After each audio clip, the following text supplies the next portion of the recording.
Kidogo tunakupa tahadhari kwamba huenda ikawa ina picha za kuogofya. Ni kwamba kwa kila anayependa usalama nyumbani kwake uajiri bawabu watakuweka mbwa kwenye lango lake. Lakini kwa jamaa mmoja huko Diani, usalama wake unategemea nyoka aina mbalimbali na mamba katika boma lake. Kadhalika walinzi hawa hatari mbali na kutunza boma pia humletea riziki.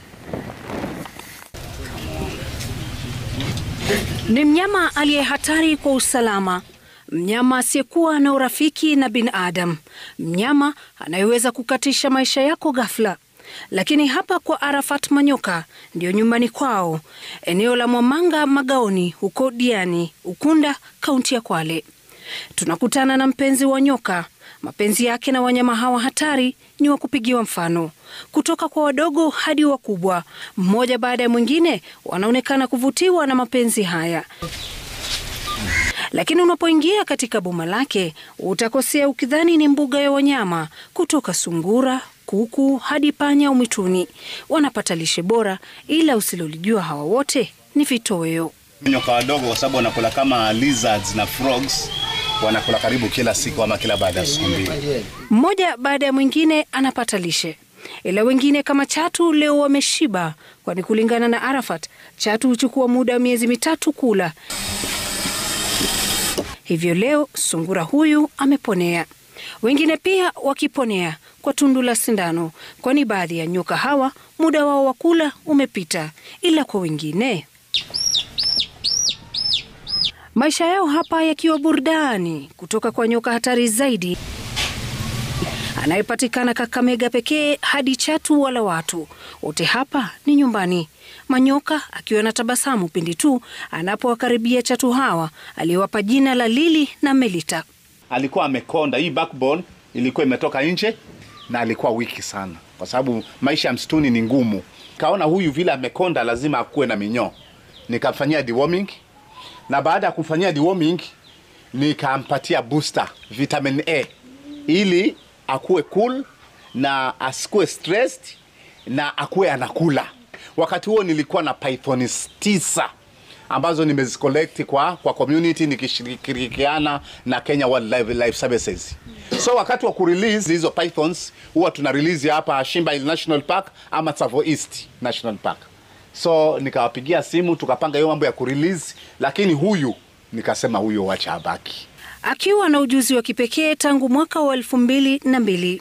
Na nikiangalia nyoka hivi naweza kukuambia ni mume ama ni mke, kama yuko on heat naweza kukuambia yuko on heat, kama ana mimba naweza kukuambia ana mimba, kama ana minyoo ama anauma nakwambia hata kama ni crazy nakwambia hii nyoka hapana, si nzuri. Kwa hivyo please, kama ni wale volunteers, wale matrainee, wale hawajaiva, nawaambia jaribu kukaa kando. Kwa sababu nikiangalia zile macho peke yake najua huyu nyoka hapana, yuko normal. Ujuzi uliowafanya majirani hapa kuwa na amani, sio kama mwanzoni. Majirani walikuwa wananiona kama crazy. Wengine walikuwa wanasema yule, naona anataka kukufa. Wengine wakasema hapana, naona something wrong, amecrack. Na sasa wameonekana kukumbatia kazi hii ya Arafat na kupata mafunzo ya kuishi na wanyama hawa hatari. Tukio liloshtua wageni. Mgeni huyu asiamini anachokiona. Taswira ambayo sio geni kwa mkewe Arafat. Nilihisi kumuogopa na kumfikiria kivingine. Lakini by the time tuliendelea kudate, niliendelea kumuelewa na kumchunguza kulingana na kazi yake. Na sasa hana chembe cha uoga, ila kwa Arafat Manyoka usuhuba wake kwa wakati mmoja ulimponza. Nakumbuka ilikuwa Christmas Day. Wageni nilipata wengi sana. Sasa nikamfanyia show mara ya mwanzo, nikamfanyia show mara ya pili, mara ya tatu nilipotaka kumfanyia show akaniambia hapana, akanitolea sauti. Nikamtoa, nilipotoa akaniambia, nikamfanyisha show kidogo akaniambia nirudishe ndani. Sikutaka. Akaniuma hapa. Within 15 minutes nilikuwa mlango wa Diani Beach Hospital, but nilikuwa totally paralyzed. Na kuna wanyama wanaofugwa hapa ambao hawahitaji vitoweo kama vile panya na sungura. Lishe yao inafahamika vyema na watoto mtaani humu. Kila mmoja akifanya bidii angalau washike kitoweo, na siku inapokuwa nzuri basi roho yao baridi, kwani wale wanyama kama vinyonga watataradadi siku ya leo na malisho yao ni ya kipekee. Na sio vinyonga tu, mapenzi yake kwa mamba hayafichiki, na wengi wanajiuliza mbona afuge wanyama hawa. Kazi sasa hivi nalipa, niko na deep freezer 2 za nyama.